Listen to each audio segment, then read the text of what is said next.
you know, you're starting with so many assumptions that are, I've never had a subpoena. There is nothing. Again, let's take a deep breath here. Everything I did was permitted by law and regulation. I had one device. When I mailed anybody in the government, it would go into the government system. Now, I didn't have to turn over anything. I chose to turn over 55,000 pages because I wanted to go above and beyond what was expected of me. My hero. Joining us now on the Malzberg panel, Jonathan Tobin, senior editor, Commentary Magazine, and Christopher Hahn, Democratic strategist, syndicated radio host. And gentlemen, welcome. We have a lot to talk about and 2 segments to do it, but let's start, of course, with Hillary and Christopher. Let's start with the fact that she has now turned over her private server to the Justice Department. Something she said she would never do. She could put the spin on it right now. She did it voluntarily because they didn't subpoena it yet. Also, it contained, according to reports, at least 2 top secret correspondence. That's in addition to the classified ones that they found. And of course, Hillary said up and down she never sent or received any classified information. Pat Buchanan said she has a hellacious problem and that they should tell Joe Biden in the bullpen to start warming up fast. Well, I don't know how loose Joe Biden's going to get this year, but look, she's turned over the server. I think that's a good thing. I think conservatives now can wait and see what the government finds when they look at that server, what other people find when they look at that server, and we'll see what there is. Whether or not these emails were classified or top secret at the time that they were sent, it remains the issue here, and whether or not she sent top secret stuff. Things might have been sent to her accidentally. And look, every elected official... Accidentally to the Secretary of State? Well, top secret things that should not have been sent via email. Every elected official in the history of email has had emails on a private email system.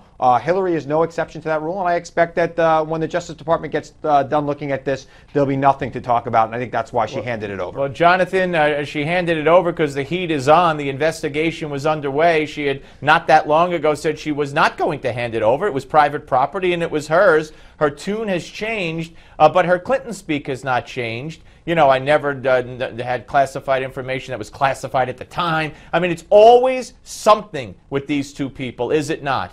Bill and Hill. Yeah, I mean, Steve, you know, the idea that we're going to now look at the server and then we'll find out if anything's wrong is kind of nuts because we know that she wiped the server. She is confident that there's nothing on that server, whether there was any incriminating evidence on it before or not. So we're not going to find out anything, very unlikely, unless her people were really sloppy when they wiped it. We're not going to find out whether she's guilty of anything or not because of that server. But she's got 2 different levels of problems.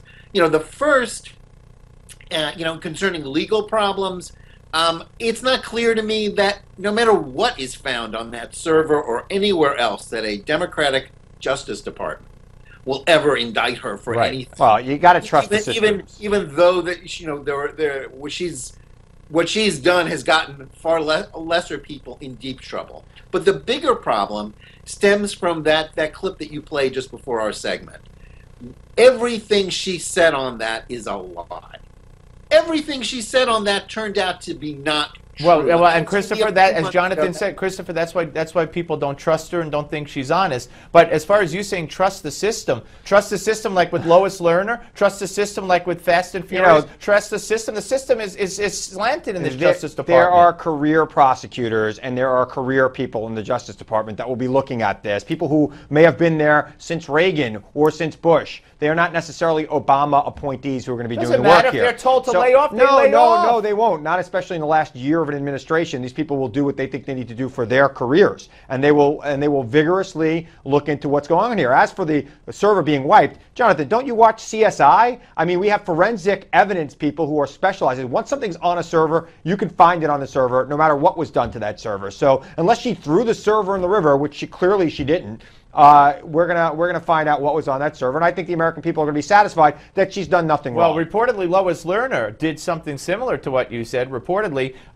somebody took some kind of axe or something to that hard drive and did everything they could. And I don't know that Hillary did that, but you know, it's up for debate, Jonathan. Some people say, depending on the server and how it was quote unquote wiped, as you're right, Hillary said she wiped it clean. And I got to believe that if it's Hillary Clinton and Bill Clinton involved, they came as close to cleaning it as you could possibly come.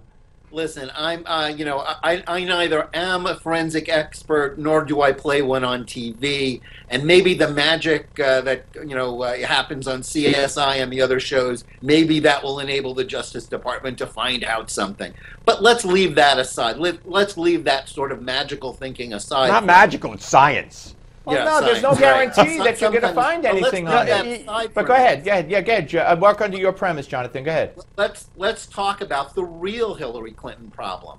And that's the fact that all the lies she's told about this, whether she gets indicted or not, is building up into a huge trust problem. There's a reason why an implausible Democratic candidate like Bernie Sanders, a socialist, is already topping her in New Hampshire. What about, you're laughing, what about that, Christopher?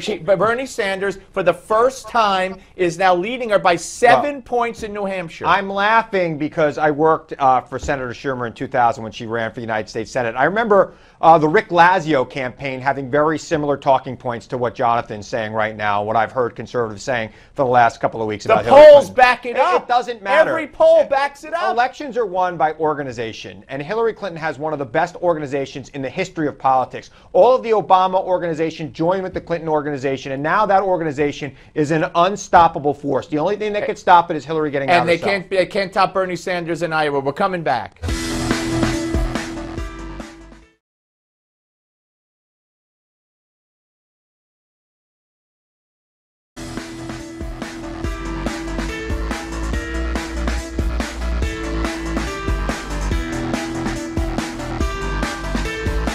I do whine because I want to win, and I'm not happy about not whiners winning. winners? And I am a whiner, and I'm a whiner, and I keep whining and whining until I win. And I'm going to win for the country, and I'm going to make our country great again. Did Jake Tapper say are whiners winners? Say that 5 times fast. Welcome back to Malzberg panel, Jonathan Tobin and Christopher Hahn. And Jonathan, Hillary Clinton says that the Trump campaign is entertainment, but it's so much more than entertainment.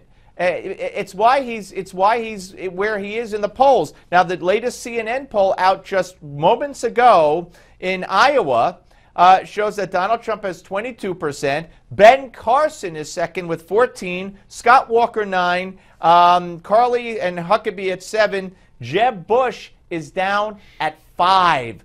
This is typical. He's not going away. He's not going to fall in the polls, and it seems as if almost he could do no wrong. Well, let's take a deep breath.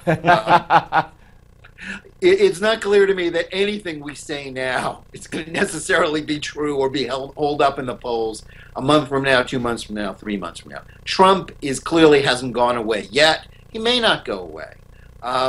But he's also was very skillful in turning what was a terrible debate performance by him last week into a whole issue where he gets into this, this fight with Megyn Kelly, and all of his fans instinctively take his side. He's good at manipulating press. Clearly, if he keeps being covered, wall to wall the way he is, nobody else will ever get a chance. But let's not assume that this moment is forever. Nothing is forever in politics, especially the summer before the presidential election. Well, diamonds are forever, Christopher, but I don't think that enters into this year. I think he's a summer blockbuster. The question is, are we going to still be watching this movie in January when they start voting in Iowa and New Hampshire? I mean, look, he's leading in both places. He's leading everywhere, and if the press keeps covering him wall to wall because he's such good entertainment, we forget that TV news is also infotainment. You want to get people to watch, and people like watching Trump. When 24 million people watch a debate in August, that is an amazing thing. I don't think 24 million people will tune into the actual presidential debate between the Republican and Democratic nominee. So 24 million people watching that debate, that is a blockbuster hit. So all the news channels, we're talking about him. I'm talking about him on my radio show. All right, but the 28 million people aren't all supporting him. The people who are supporting him not because he's entertainment. They're supporting him because they like what he says. They like his style. Right. They like his in-your-face, and this is what I believe. He's the only one people are hearing because he's good entertainment. It's why I'm a media star and other people from Schumer's staff aren't. I can talk in complete sentences. I crack jokes on TV. I'm good television. So is Donald Trump. Wow, he just... All right, I mean, let's face it, Jeff, Steve, I'm good television. Jonathan, did he just marry himself to Donald Trump's star there? I think the two of them were made in heaven. We are a match made. We're both bald and we're both strong. Oh, wait, Donald Trump is bald? Hey, you heard it from me. You know, I don't sue think me. so. I don't think so. That's his hair, man. That's his hair. Understand it's his hair, but it's not in its natural location, Steve. Let's be honest. It is his hair. I've known him for decades. It's always looked like that, and I think it's real. Anyway, go ahead, Jonathan. Listen, Trump is real to the extent that he keeps tapping into voters' anger about the establishment, about the situation. The anger is real. Whether Trump, as a credible presidential candidate, will still be real in January, February, we'll find out. But the point is we shouldn't ignore the anger.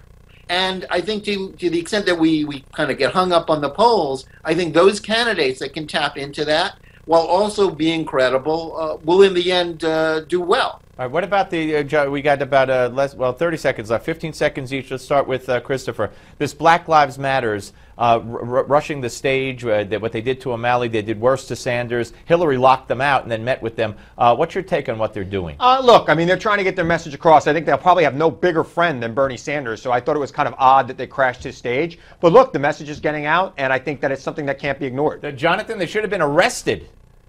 Listen, the point here is about a false narrative about endemic police racism everywhere, when in fact the real problems, the real victims of this Ferguson anniversary are black communities that are not getting good policing, where the police have backed off as they have in New York and Baltimore. That's the real tragedy here. We're not 1965. Jim Crow is dead, but what we do have is a real problem with political activists who are doing things that hurt their own community. Good point. Jonathan, thank you. And Christopher, thank you. Good debate. We'll see you both soon. Folks, Brent Bozell is up next. But first, we keep talking about Donald Trump, and for good reason. And you know what's as popular as he is? It's his cap. The Donald has made it famous at campaign stops with his Make America Great Again slogan. Now, you can get your very own Make America Great Again cap. It's a $25 value. It's free with this offer. Just pay shipping and handling. Go to newsmax.com/TrumpCap or call 1-800-485-4350. That's newsmax.com/TrumpCap. Get your cap today. Maybe Christopher could hide his head with that. I like my head.